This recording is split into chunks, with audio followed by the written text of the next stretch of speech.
Hi everyone, welcome.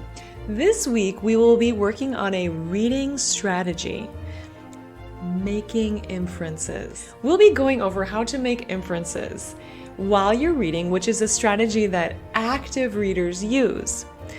Last week we talked about asking questions while we are reading and developing this kind of relationship with the text and a sort of dialogue, a back and forth, right? Well, this week we're going to be looking at how to make an inference and what the difference is between inferences and deductions.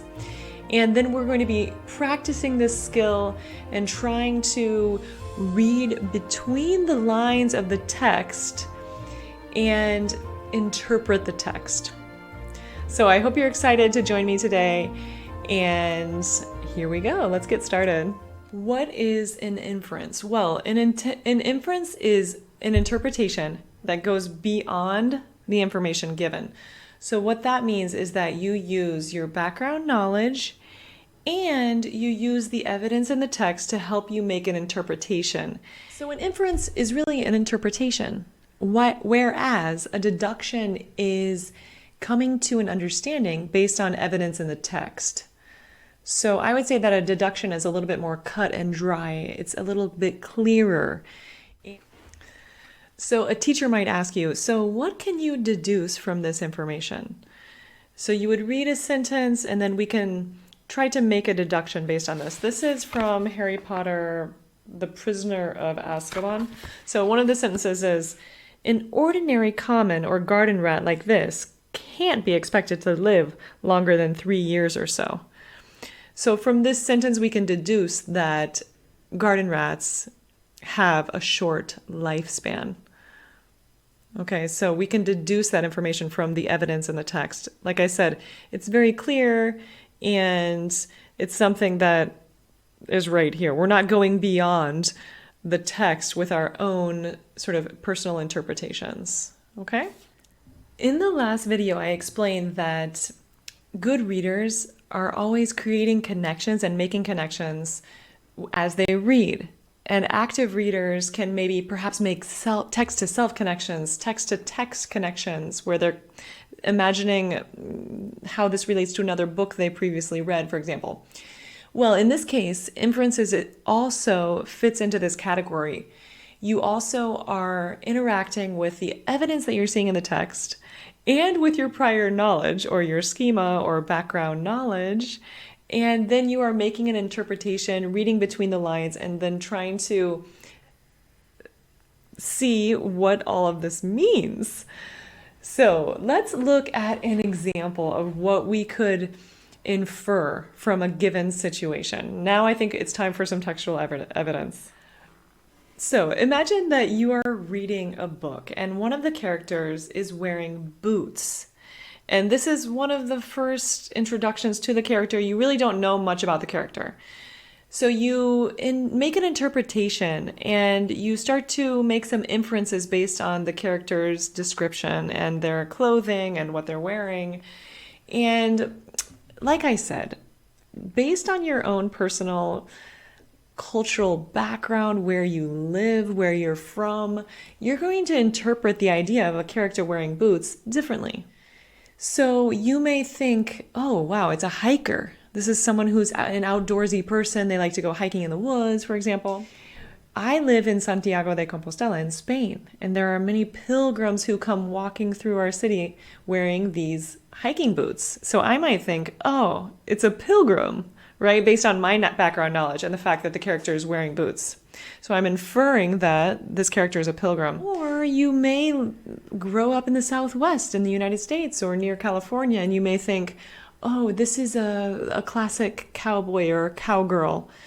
So then you'll use the information about boots according to your own prior knowledge, and you'll combine that with the actual textual information about the setting of the story. And then based on that combination of knowledge, you'll create an interpretation about the character. You can also practice making inferences by just thinking about everyday situations and imagine a roommate comes home and they're soaking wet and they're just drenched. And so you have to make an inference. You're reading between the lines. You're thinking, oh, it's pouring rain outside. Right? So you're inferring, you're sort of interpreting their wet state, and you're inferring that it is raining. Cats and dogs outside. You can also infer things from dialogues, right? If you see someone, you read a dialogue between two characters that are at a shopping center, and they say, oh, try this one on. Oh, yeah, that one looks good. Oh, but the waist is a little bit too small. Let's look at this other rack. This is the perfect size. Okay, let's get this one. So they're having this kind of dialogue about clothing, sizes. Try this one on. Let's try that one on. This looks good. This is the perfect fit. Well, what can you infer from the situation? Maybe you can infer what kind of clothes they're buying based on the conversation they're having about the particular clothing. Once you get more comfortable doing that and inferring what's happening from that information, then go on to the story that you're reading. And now I'd like to give a few examples from some stories that students are currently reading. The character says, I went to my first support group 2 years ago after I'd gone to my doctor about insomnia. What can you infer from that scenario? Okay, you're reading that he's going to support groups and that he has insomnia. What can you infer from this? Perhaps you can infer that he is a troubled person, that he has a lot of personal issues to deal with, that he has insomnia, so he can't sleep at night, right? So maybe you could use some of your own personal knowledge about insomnia to infer that he struggles with worry. Okay, do you see where I'm getting at here? You're reading between the lines. You don't just say, oh, he has insomnia. You're thinking, oh, let's look beyond this and make this interpretation. Another interesting story is from Diana, Princess of Wales. And let's look at the text and then we can try to make some inferences. It was difficult for Diana too. Photographers always followed her and her photograph was in every magazine. The photographers wanted new photographs every day. Why don't they stop? She asked. I need to be alone sometimes, but the photographers never stopped.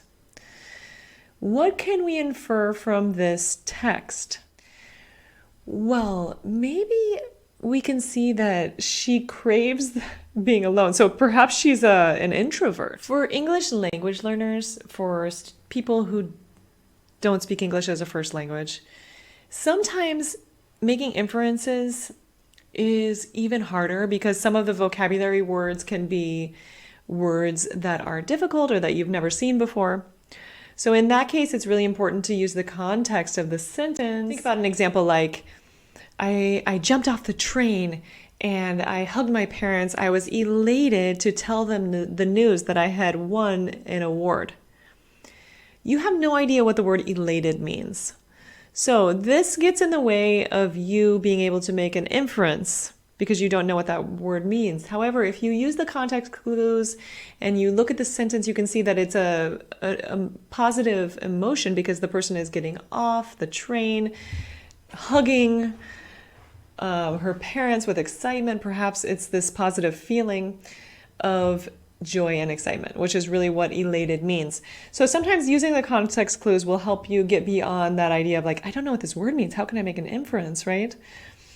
I really enjoyed talking to you today about inferences and how this important skill can help you become an even more active reader than you already are, and essentially enjoy the reading experience more deeply.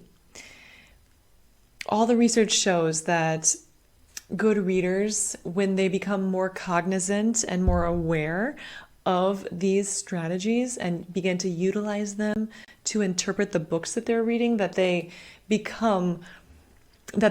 improve their reading comprehension. And that's really important for you to understand and decipher the information, make inferences, make deductions, and constantly evolve as the story evolves. Make predictions, change your predictions.